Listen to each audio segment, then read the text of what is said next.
Hello teachers, and today in this video I'm going to show you how to conduct an effective online discussions. It can be for like a one-on-one or it can be with the group. So I will just give you like the big picture as always, and after you just pick what is the most important according to you. You may know already how to do it, but there is probably a few things that you need to change, probably that there is things that you need to improve, and it's okay. Okay, so let's start. First thing first, like establish a clear guidelines. I think it's very important to let the student or the learner know the expectation. So what you expect them to do. If you say, okay, now we're gonna work on that skill. For example, go to the market and buy fruits and vegetable. That's the goal. Okay, so you want them to use to buy many things, different things. For example, they know the useful phrases, right? But I say, okay, now you use it to buy tomatoes, but I want you to use it also to buy potatoes or something else. They understand the pattern. So you say, okay, now you need to master that. So don't worry, that's the expectation for today. And I want you to talk, like, as they said, the format and the frequency is very important. So please keep that in mind. So you say, okay, today we're gonna do that. Don't worry. First thing first, we learn the vocabulary, the useful phrases, and after we're gonna learn together how to do it by practicing. Okay. So say the expectation of today, so they know there is no surprise. Say today we're gonna learn that, you know that. So relax and just we do it together. Okay.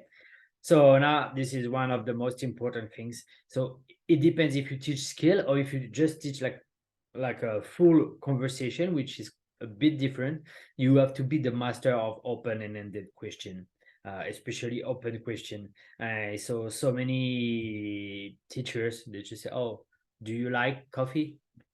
It's a yes or no question. So you say, "Ah, how do you feel when you drink coffee?" This is a better question, right? Oh yeah, when I drink coffee, sometimes I feel anxiety. Oh, sometimes, oh, I love coffee. It's wake me up every morning. Without my coffee, I cannot live. It's a better understand that yes or no, right? A better answer, I mean. So please, you have to be the master of open question. You can use why when you say why. Do you like coffee? Why? Okay, that's good, but you cannot use it like over and over again. It's kind of boring. You have to be creative. And for me, what I like to say simply is like, how do you feel when you drink that? How do you feel when you do that? Oh, you love football. How do you feel when you play football with your friends?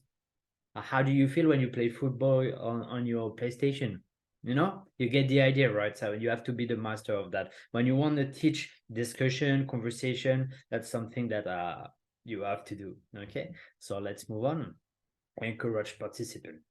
Oh, no, this is very important. Of course, you will have a shy student.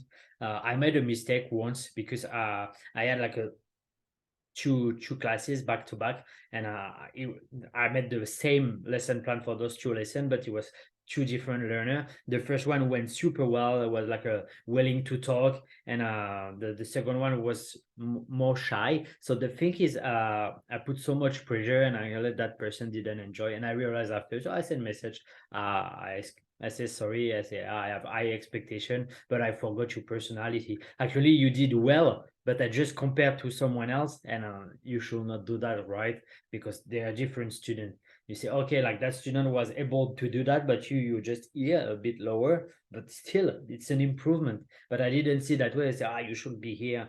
So be careful. So I have to as I send a message to my students, say, I'm sorry, but you did well today. At first, you didn't know how to do that, but now you are able to do it, which is brilliant. So congratulations. And don't forget that, every student is different.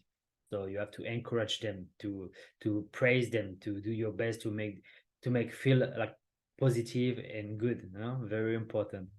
Okay, number 4, foster dialogue. This is very important, especially with the shy student.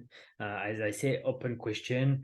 The thing I do, especially for that case, at first, when I bond with a student, I try to find a topic that they're comfortable and they like to talk about. The best thing that you can do, there is a book like How to Win a Friend and Influence. And the best thing that you can do is like to talk about them, to make them or to make them talk about them. That's probably the best thing that you can do If you mastered that, so I really invite you to read that book. And if you say, okay, for example, let me give you a random example. Oh yeah, remember last week you were not feeling good. Now, how do you feel now? What about your career? Like, oh, school. Are you okay? Just make them talk about themselves. This is probably the favorite topic ever for everybody. People like to talk about themselves. As simple as that. After, okay, they talk about themselves is very important, but they also can talk about something that they like. Of course, they have all passion. If they love football, well, you have to get interested in football. That's make them talk. Anything, I just say random things, but you get the idea, right? And that's very important. If you master that, you will be a conversation master or discussion master, which is important, because you can teach conversation as a teacher, but you say, oh yeah, how was your day? Oh yeah, did you eat today? Oh, or was it? This is boring. Yeah, you don't teach any value, which is not great at all. Okay, so let's move on. Provide feedback. Of course, you when you teach conversation or discussion, you need to provide feedback. I'm gonna repeat the same things over and over again, but I use the sheet sandwich method from Tim Ferriss from the book The 4 Hours Work Week. Simply, when you want to say something like slightly negative, you have to start with something positive. For example, you said to that student, oh, like during that discussion, when you said that, you said it very well. That is great. Now the pronunciation was great. But remember, now when you say that, it was not so great, because remember last time when you just said something positive, then something negative, positive, negative, positive, negative. And then you can say whatever you want. Well, whatever you want, like be polite, everything. But if you want to say, okay, remember like that grammar point, you forget it. So you say something, the pronunciation for that word was amazing. Good. I'm very happy that you remember that. But now remember that grammar point we saw 2 weeks ago? And I say, oh yeah, sorry. I say, yeah, no problem.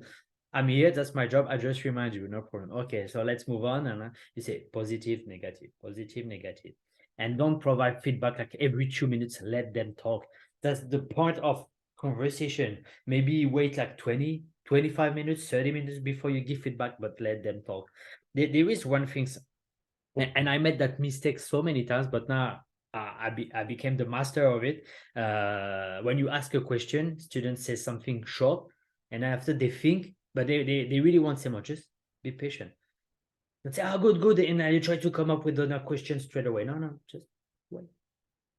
They say, for example, I say, how do you feel about the weather today? Oh, it's raining.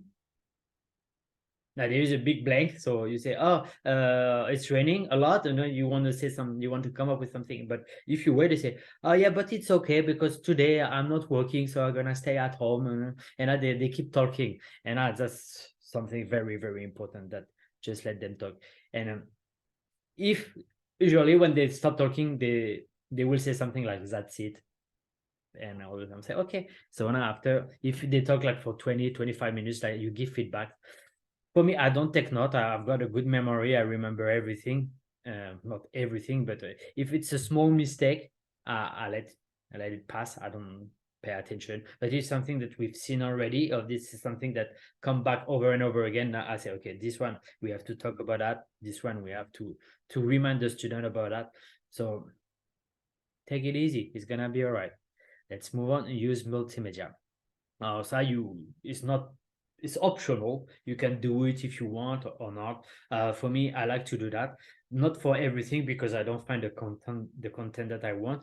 But if I work on a small scale, like a buy at the market, there is like ton of video. It's like French people at the market. We watch a little video, say, okay, what did you get from the video? No. We talk about that. I teach the vocabulary. Now we practice together, and at the end we watch the video again. So, do you understand better? And I say, oh yeah. Oh, I remember that he said that with her. And they're always happy because they can see the improvement. So you can, if you find a piece of content that is really cool, that you like, maybe 2 minutes video, like someone buying some stuff at the market, then you make the lesson, and at the end of the lesson you show the video again. Say, no, can you get it? Now you say, oh yeah. And now you see the improvement, and now they are very, very happy. They can see that you give a lot of value. So that's very important. You just have to find your style, what you like to do. It's also important. For me, I try many things to find the thing that for me, like, I don't want to have a boring hour. Say, oh yeah, oh, do you like coffee? Oh yeah, the weather today. Oh, what you gonna do today? What you gonna watch tonight? Just do that for 10 minutes at the beginning, and after I try to have a very engaging. Yes, they have to engage themselves. I want them to talk, to have fun, and me too. I want to have fun because if it's not fun, I don't gonna do that job for sure. Okay, so use multimedia if you can, if you find the right content for what you wanna provide to your student, but you don't have to. You can use image or you can make your own vocabulary. For me, I like to do like PPT or things like this. Now instead like presentation that I do with Canva. I love that. It's so cool. As I say, for me, when I use Canva, I always use all the option. As you can see, I can have the timer. There is the drum. I can blur everything.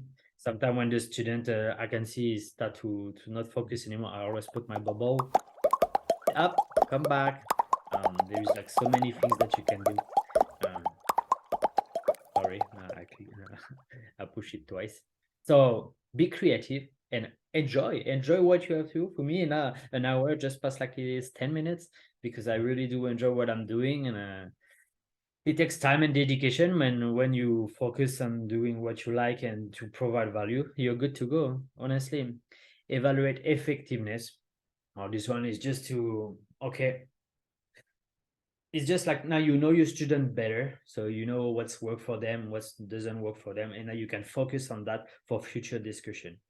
So this is probably important to take note. For me, I know if I have a like the example I gave you before with the two student. So now when I have those two students, even back to back, I will do like a different lesson because they are different. They have different needs. So I evaluate effectiveness.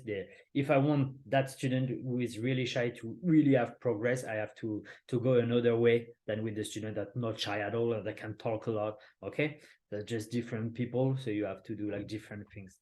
Simple as that.